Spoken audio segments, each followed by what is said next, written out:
छठी सदी के बाद समाज के ढांचे में कुछ बदलाव आए। उत्तर भारत के गंगा के मैदान में वैश्य स्वतंत्र किसान माने जाते थे, परंतु ग्राम अनुदानों ने उनके और राजा के बीच भूस्वामियों को लाकर खड़ा कर दिया, जिससे वैश्यों की हैसियत वही हो गई जो शूद्रों की थी। इस प्रकार पुरानी समाज व्यवस्था में अंतर आ गया। सामाजिक ढांचे का यह परिवर्तन उत्तर भारत से बंगाल और दक्षिण भारत में भी फैल गया, जहाँ 5वीं से 7वीं सदियों तक ब्राह्मणों को उत्तर भारत से बुला बुलाकर भूमि अनुदान दिया जाता रहा। अतः बाह्य क्षेत्रों में हम केवल 2 वर्ण पाते हैं, ब्राह्मण और शूद्र। वर्ण व्यवस्था में परिवर्तन। बार बार सत्ता हथियाते और भूमि अनुदान पाते पाते कई कोटियों के भूस्वामी पनप उठे। जब कोई सत्ता और भूमि हथिया लेता था तो वह सहज ही समाज में ऊंचा स्थान पाने के लिए इच्छुक होने लगता था। वह भले ही निम्न वर्ण का हो, अपने स्वामी से भूमि दान पा लेता था। इससे कठिनाइयां पैदा होने लगी, क्योंकि उसकी स्थिति आर्थिक संपन्नता के बावजूद सामाजिक और धार्मिक दृष्टि से निम्न होती थी।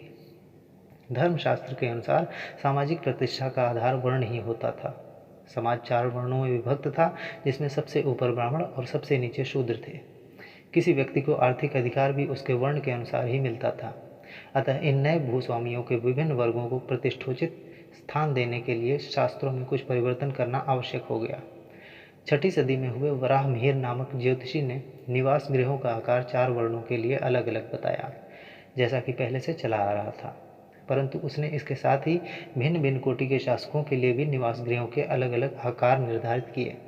इस तरह पूर्व के समाज में हर वस्तु का वर्गीकरण वर्ण के अनुसार होता था, पर अब हस्तिगत भूमि संपदा की मात्रा के अनुसार वर्गीकरण शुरू हो गया।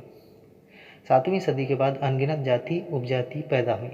पूर्व मध्यकाल का एक पुराण बतलाता है कि वैश्य वर्ण की स्त्री के साथ निम्न वर्ण के पुरुष के संयोग से हजारों वर्ण संकरों की उत्पत्ति हुई। इसका अर्थ हुआ कि शूद्र और अंत्यज असंख्य उपजातियों में बंट गए।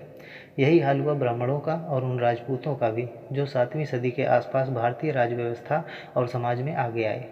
जातियों की संख्या बढ़ाने में उस नई अर्थव्यवस्था का भी हाथ रहा, जिसमें लोग एक स्थान छोड़ दूसरे स्थान को नहीं जा सकते थे। एक ही तरह के व्यवसाय में भिन्न भिन्न क्षेत्रों में लगे लोग अपने अपने क्षेत्र के अनुसार भिन्न भिन्न उपजातियों में बंट गए। इसके अतिरिक्त जनजातीय क्षेत्रों में जहाँ भूमि अनुदान पाकर ब्राह्मण बस गए, वो और वहाँ के जनजातीय लोग ब्राह्मणीय समाज में शामिल कर लिए गए, और इनमें अधिकतर लोगों को शूद्र और मिश्रित जाति का मान लिया गया। इस प्रकार प्रत्येक जनजाति या कुल को ब्राह्मणीय समाज में अलग जाति के रूप में शामिल कर लिया गया। सांस्कृतिक विकास।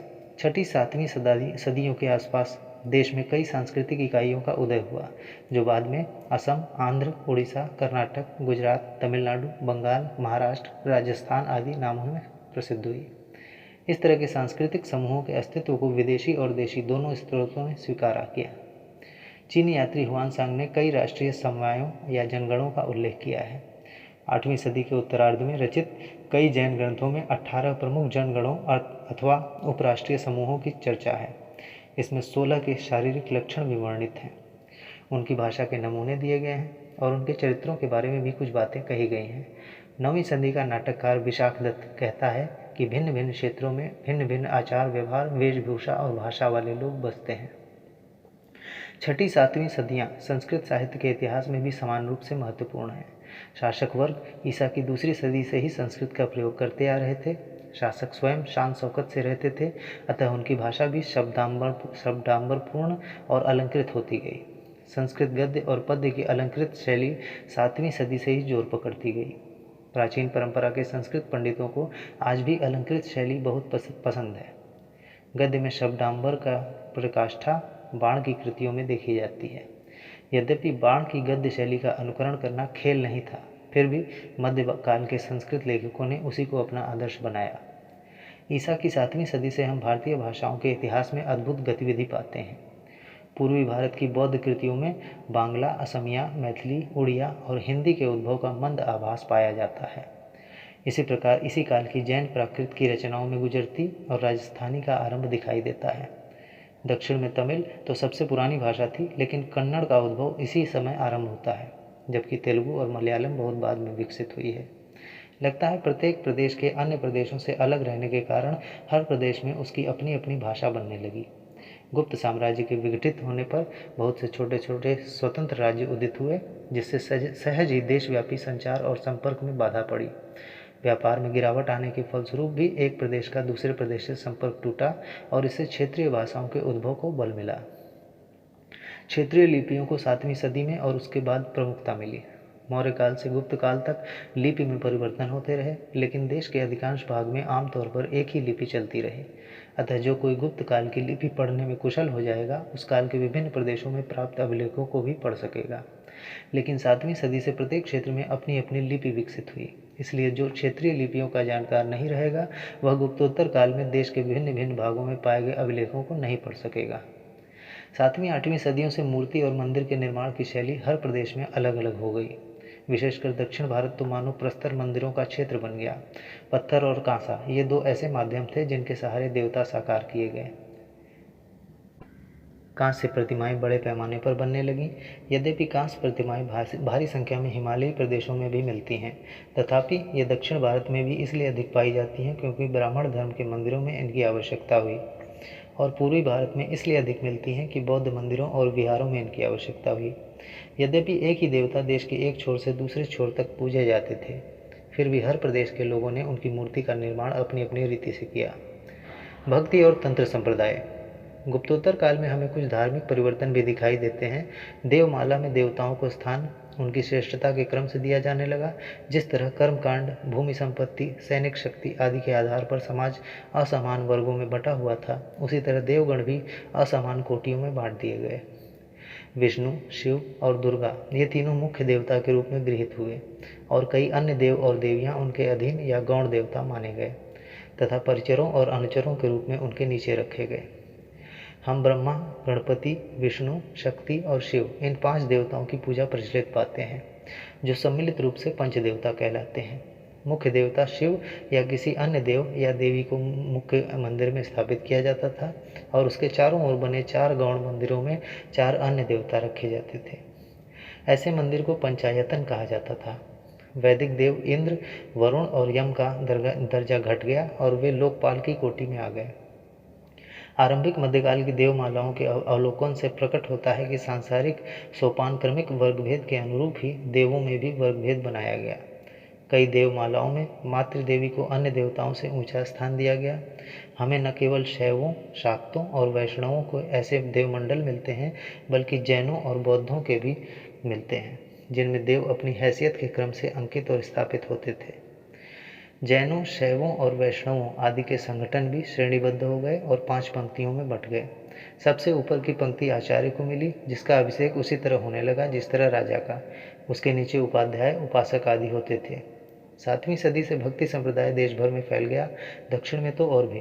भक्ति का अर्थ था अपने आराध्य देव को सब कुछ समर्पित कर देना और उसके प्रतिफल में केवल आराध्य देव की कृपा प्राप्त करना। इसका आशय यह हुआ कि भक्ति मार्ग का साधक अपने आराध्य के प्रति पूर्ण आत्मसमर्पण कर देता था।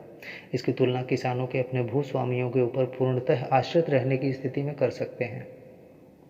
जिस तरह किसान समर्पण की भावना से अपने भूस्वामी की सेवा करता था और भूस्वामी की कृपा से जोतने के लिए भूमि और रक्षा पाता था, उसी तरह का संबंध भक्त और भगवान के बीच भी बन गया।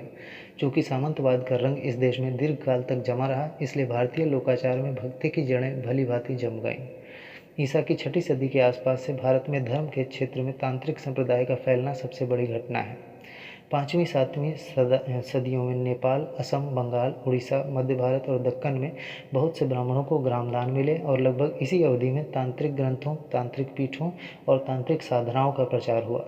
तंत्र मार्ग में स्त्री और शूद्र दोनों के लिए द्वार खुला था और इसमें जादुई अनुष्ठान प्रमुख थे। कुछ अनुष्ठान पहले से भी चलते रहे होंगे, किंतु ईसा की 6ठी सदी के आसपास से इन्हें सुव्यवस्थित करके तांत्रिक ग्रंथों के रूप में लिखा जाने लगा। इन अनुष्ठानों का उद्देश्य धन संपत्ति आदि की प्राप्ति तथा आदि व्याधियों से विमुक्ति की कामना पूरी करना था। निस्संदेह तंत्र मार्ग का उदय ब्राह्मणिक समाज में जनजातियों के बड़े पैमाने पर प्रवेश का परिणाम था। ब्राह्मणों ने उनके बहुत सारे अनुष्ठानों, जादू टोनों और धार्मिक प्रतीकों को अपना लिया और उन्हें प्रामाणिक रूप में संकलित करके खूब चलाया।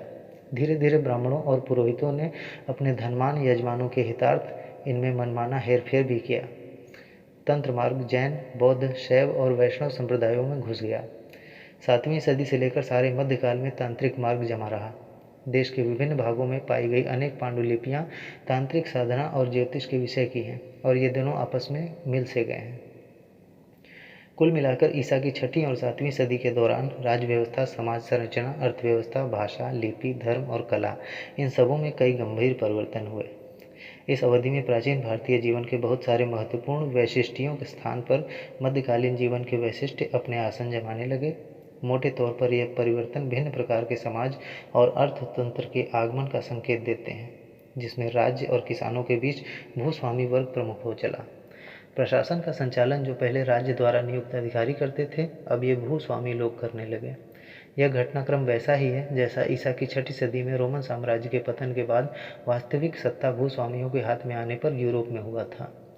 रोमन साम्राज्य और गुप्त साम्राज्य दोनों पर हूणों के आक्रमण हुए, लेकिन परिणाम भिन्न भिन्न निकले। रोमन साम्राज्य पर हूणों और अन्य जनजातियों का दबाव इतना पड़ा कि किसानों को अपनी रक्षा के लिए अपनी स्वतंत्र हैसियत भूस्वामियों को समर्पित कर देनी पड़ी। लेकिन भारत में हूणों के आक्रमण का ऐसा परिणाम नहीं हुआ। रोमन साम्राज्य के विपरीत प्राचीन भारतीय समाज में उत्पादन कार्यों में दासों को किसी बड़े पैमाने पर नहीं लगाया गया। भारत में उत्पादन करने और कर चुकाने का मुख्य भार किसानों, शिल्पियों, वणिकों और कृषि मजदूरों पर रहा, जो वैश्य और शूद्र की कोटि में रखे गए।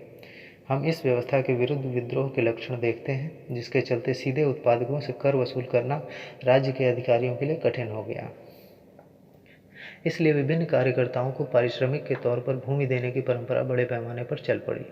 आरंभ में भूमि अनुदान केवल ब्राह्मणों और मंदिरों को दिया जाता था, ठीक वैसे ही जैसे यूरोप में चर्च को दिया जाता था।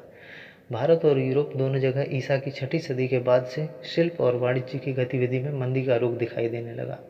5वीं 6वीं सदियों में भारत और रोमन साम्राज्य दोनों जगह प्राचीन नगर उजड़ने लगे। भारत और यूरोप दोनों में कृषि का विस्तार हुआ, जिससे गांवों में बस्तियां फैलीं। भारत में भूमि अनुदान प्रथा में इसे बल मिला। भारत और यूरोप दोनों जगह प्राचीन युग के बाद शक्तिशाली वर्ग के रूप में भूस्वामियों का खड़ा होना सामाजिक, आर्थिक और राजनीतिक परिदृश्य का प्रमुख तत्व हो गया। भूमि अनुदान चाहे धार्मिक प्रयोजन से किया गया हो या अन्य प्रयोजन से, इन भूस्वामियों ने ईसा की 7वीं सदी से भारत और यूरोप दोनों जगह समाज, धर्म, कला, स्थापत्य और साहित्य को नई दिशा देने में महत्वपूर्ण भूमिका अदा की।